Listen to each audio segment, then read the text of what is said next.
ऐसा समझ लीजिए कि पेपर के 30 दिन बचे हैं। बहुत सारे बच्चे जिनके दिमाग में अगर इस तरीके की बातें आ रही हैं कि अब की बार भी पूरी तैयारी नहीं कर पाऊंगा, पैटर्न ऑलरेडी बदल चुका है, लगता है अब मेरा सिलेक्शन नहीं हो पाएगा, अब तो प्रीवियस ईयर भी बिल्कुल नहीं आएगा क्योंकि पैटर्न बदल चुका है, समय बहुत कम बचा है, जो पढ़ रहा हूं क्या पता वो पेपर में आएगा या नहीं भी आएगा, मेरा क्या होगा।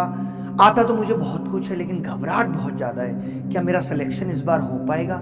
इस बार भी मेंस दिया था, पेपर बहुत सरल था लेकिन छोटी छोटी कैलकुलेशन के कारण मेरा इस बार सिलेक्शन नहीं हो पाया। इस बार मैंने कोशिश की थी कि पेपर से एक रात पहले मैं सो जाऊं, बट मैं सो नहीं पाया था और मेरा दिमाग ठीक तरीके से पेपर में काम नहीं कर पाया था। स्टार्टिंग में मैंने रीजनिंग को बहुत वक्त दे दिया था, तो मैं मैथ्स को टाइम नहीं दे पाया था और मेरे पहले पेपर में ही नंबर कम हो गए थे। जीएस का पेपर बहुत कठिन था, कहीं इस बार वैसा ही पेपर आ गया तो क्या मेरा फिर से सिलेक्शन होगा या नहीं होगा। मेरी स्पीड बहुत कम है, मैं पूरा पेपर भी सॉल्व कर पाऊंगा या नहीं कर पाऊंगा।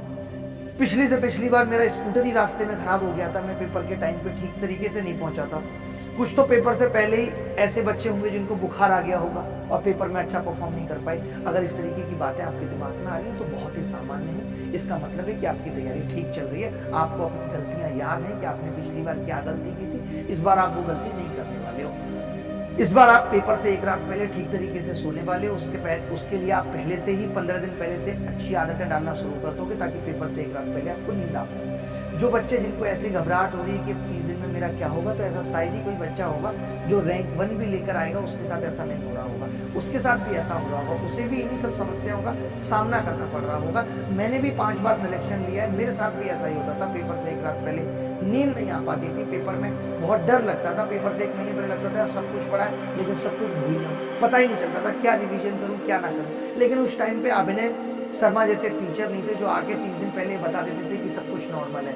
उस टाइम हमें लगता था मेरे साथ ही हो रहा है। अब तो कम से कम आपके सामने एक टीचर खड़ा है जो ये बता सकता है कि बहुत नॉर्मल बात है, आपको बचे हुए 30 दिन में क्या करना चाहिए, क्या नहीं करना चाहिए, क्या स्ट्रेटेजी बनानी चाहिए। मैं एक चीज कहूंगा कि पेपर से पहले जो भी आपकी स्ट्रेटेजी है कुछ भी नहीं है, बस एक स्मार्ट सा वर्क ये है कि हम किस अनुपात में हर सब्जेक्ट्स को वक्त दे पा रहे हैं, हमारी स्मार्ट वर्क कितना है, हमारी स्ट्रेटेजी सटीक है नहीं, कहीं ऐसा तो नहीं है कि जिस स्ट्रेटेजी से मैं पिछली बार पेपर में फेल हो गया था इस बार भी मैं उसी को कॉपी कर रहा हूं तो फिर इस बार भी फेल हो जाऊंगा।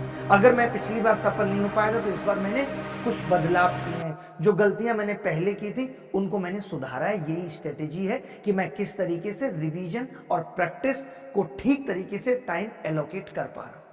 कितना मुझे रिवीजन करना है, कितनी मुझे प्रैक्टिस करनी है, ये अगर मैं ठीक तरीके से एलोकेट कर पा रहा हूं तो मेरा सिलेक्शन इस बार जरूर होगा। और इस बार एक बात समझनी होगी कि पिछली बार बहुत ज्यादा वैकेंसी थी, इस बार उतनी वैकेंसी नहीं है, तो हमें ये मानकर भी चलना पड़ेगा कि थोड़ी सी कट ऑफ ऊपर रहेगी। ऐसा भी हो सकता है कि पेपर का लेवल थोड़ा बढ़ जाए और कट ऑफ फिर से वहीं रहे या थोड़ी बहुत ही बढ़े, तो हमें इस हिसाब से भी तैयारी करनी है कि पेपर का लेवल थोड़ा बहुत ऊपर नीचे होता है तो भी हम पेपर में अच्छा परफॉर्म कर पाएंगे।